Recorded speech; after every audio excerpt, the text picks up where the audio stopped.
오늘 본문 말씀은 속전과 정결이죠. 물두멍이라고 하는 정결과 관련된 내용을 다루고 있습니다.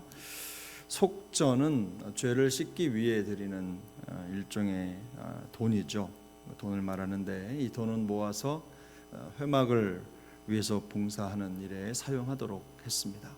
성경에는 이스라엘 백성들의 숫자를 계수하라고 명령하신 사건이 몇 번 등장을 하는데, 민수기 1장을 보면 하나님이 이스라엘 전체의 숫자를 정확하게 계수하라고 명령하시죠. 그 명령에 따라서 계수를 하는데, 사무엘하 24장에도 똑같이 계수하는 내용이 나옵니다만, 그때는 다윗이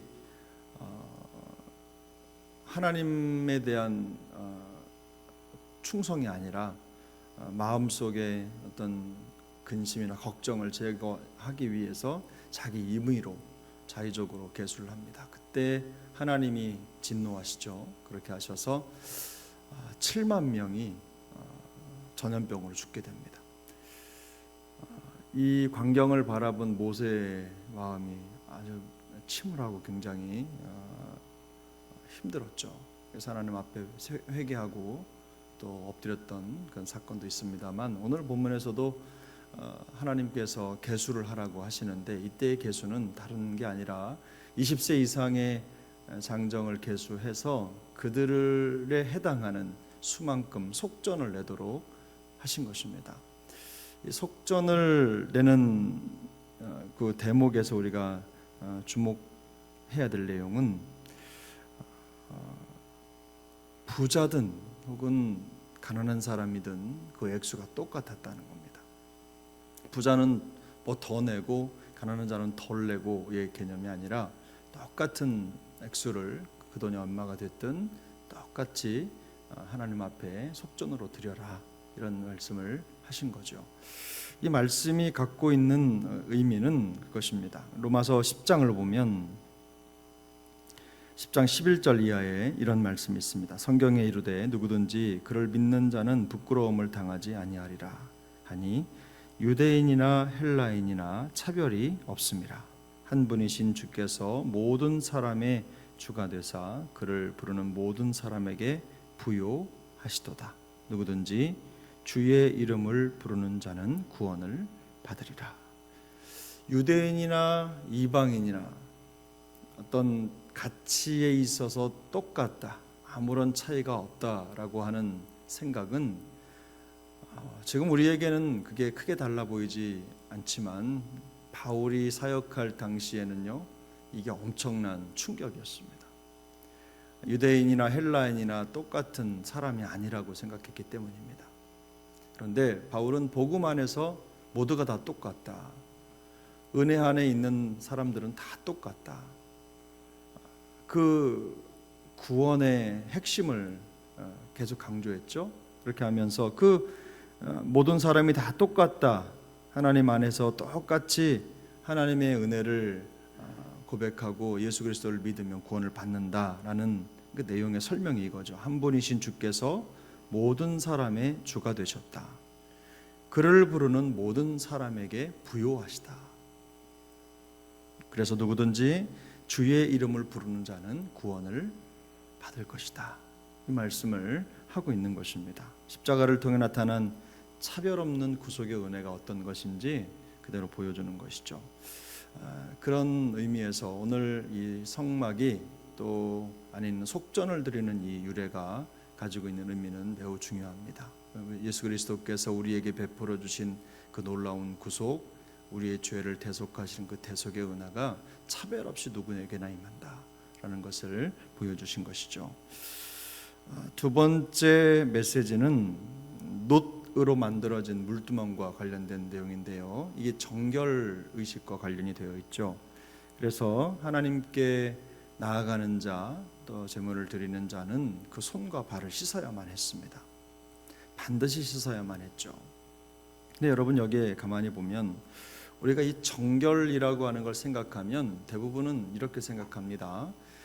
마음의 정결, 또 하나님 앞에서 영혼의 정결, 이런 개념으로 생각하는데, 하나님 앞에 나아가는 자가 손과 발을 씻어서 정결을 표시해야만 했다는 것은 그 정결이 내면의 정결로만 끝나는 게 아니라는 겁니다.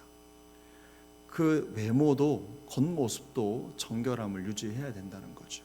깨끗함을 유지해야 된다는 것입니다. 내면과 외면의 정결함이 없이는 누구도 거룩하신 하나님께 가까이 갈 수 없다, 이 말씀을 하는 것입니다. 신약 성경에도 이런 성경의 규례가 반영된 진리 선포가 있는데요. 디모데전서 5장 22절에도 보면 너희 자신을 지켜서 정결하게 해라.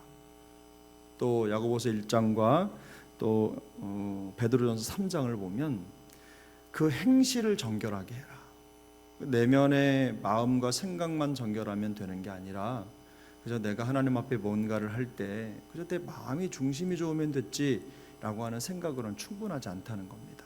그에 더불어서 외적으로도 손을 씻고 발을 씻어서 하나님 앞에 가까이 다가가야 했던 것처럼 우리의 겉모습도 정결하게 씻고 준비하고 뿐만 아니라 정결한 마음과 정결한 어떤 모습도 이 손을 씻고 발을 씻는다는 건 뭐지요? 행실을 깨끗하게 해야 된다는 겁니다. 모든 게 다 연결되어 있는 것이기 때문에 어느 것 하나만으로는 충분하지 않다는 거죠. 그래서 하나님 앞에 정결한 모습은 내면뿐만 아니라 외면으로도 모든 면의 행실로도 정결함을 유지하고 하나님 앞에 나아가는 것이다 라는 걸 말씀하고 있습니다. 이 또한 예수 그리스도께서 우리의 모든 죄를 씻어주신 은혜의 역사와 연결되어 있습니다. 결론적으로 여기 보면 우리 생명을 대속하기 위한 속전이라는 표현이 있죠. 이와 같이 똑같이 속전을 드리고 또 물두멍에서 수족을 씻는 이 정결 규례가 예수 그리스도의 십자가의 보혈과 밀접하게 연결되어 있다는 것을 우리가 알 수 있습니다. 하나님 앞에 정결하게 되는 것, 영원히 예수 그리스도의 피로 말미암아 정결하게 돼서 구원을 누리게 되는 성도의 삶과 연결이 되어 있는 것이죠. 우리가 기억해야 될 사실이 있습니다. 예수 그리스도의 십자가의 은혜가 어떤 말씀 드렸죠? 속전이 똑같다는 건 차별이 없는 은혜로 우리에게 임한다. 우리가 빈부 귀천 없이 또 유무식에 상관없이 주 예수 그리스도를 믿는 자에게는 똑같이 구원의 은혜가 임한다. 믿음이 우리를 구원하는 것입니다. 이걸 생각하면 우리가 매일의 삶을 살아갈 때에 감사로 시작하지 않을 수가 없는 것이죠. 우리의 상황과 처지와 여건에 상관없이 하나님이 우리를 선택하시고 구원하셨다. 우리의 외모를 보지 않으신 하나님께서 우리를 선택해서 구원의 은혜 속에 품어주셨다라는 생각을 하면 우리 모두가 다 그 은혜 속에 날마다 감사하는 마음으로 하루를 살고 또 하루를 마치는 그런 성도의 본분을 지켜야 될 줄로 믿습니다. 그래서 이것이 우리의 감사의 이유가 되는 것입니다. 또 한 가지 오늘 본문을 보면서 생각해야 될 것은 무엇이냐면 가난한 자든 부자든 똑같이 속전을 지불해야 한다라는 말이 갖는 의미는 이런 겁니다. 하나님이 우리에게 구원을 주실 때 차별 없는 구원을 주신다. 너무 감사하죠?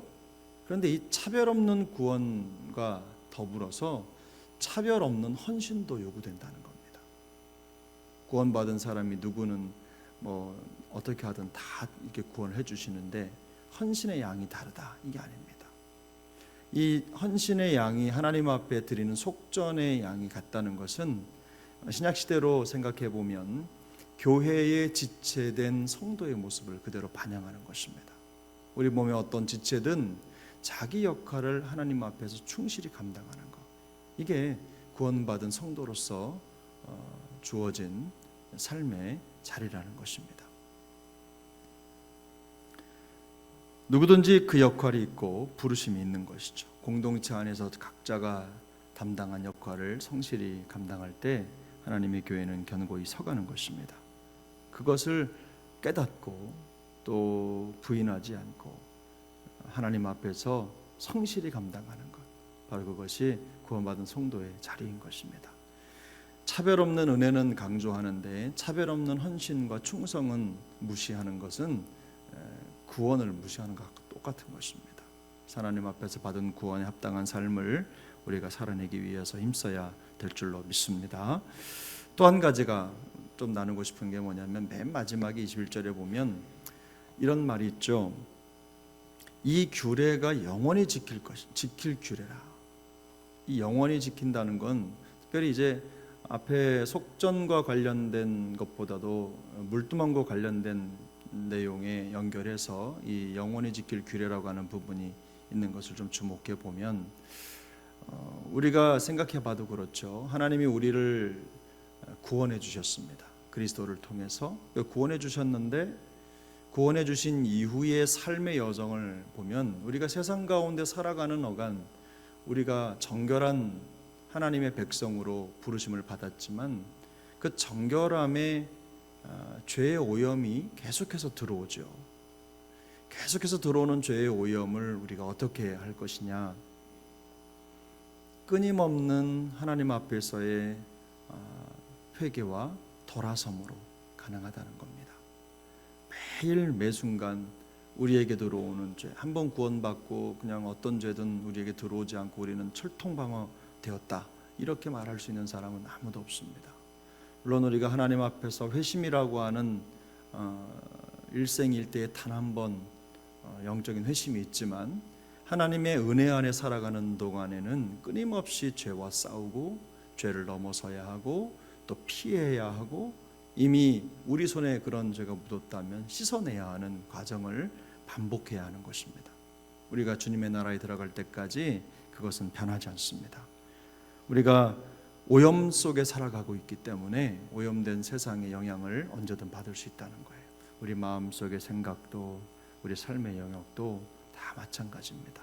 그래서 날마다 하나님 앞에 하루를 살아낼 때 우리가 정결하게 살아가기 위해서 마음을 쏟고 또 성도의 자리를 지키기 위해서 최선을 다하는 삶이 우리의 삶의 방법이 되어야 한다는 것입니다. 그리스도의 십자가의 은혜를 마음속에 생각하고 감사로 시작하지만 삶의 여정을 지나가는 어간 우리의 삶 속에 들어올 수 있는, 침입해 들어올 수 있는 죄를 우리가 경계하고 또 밀어내기도 하고 피하기도 하고 하면서 성도의 온전함을 지켜가기 위해 노력해야 하는 것입니다. 우리에게 주어진 하루하루의 삶은 감사하는 삶이기도 하지만 전투하는 하루이기도 합니다. 하나님 앞에 감사하며 또 죄와 싸우고 성도의 성결함을 지켜가면서 하나님의 구원의 영광과 기쁨을 누려 살아가는 우리 모두가 될 수 있기를 예수님의 이름으로 축복합니다. 오늘 하루의 삶도 은혜를 고백하고 사명을 확인하며 또 하나님 앞에서 정결한 성도의 삶을 본분을 지켜 살아가는 은혜의 여정이 될 수 있기를 예수님의 이름으로 축복합니다. 기도하겠습니다.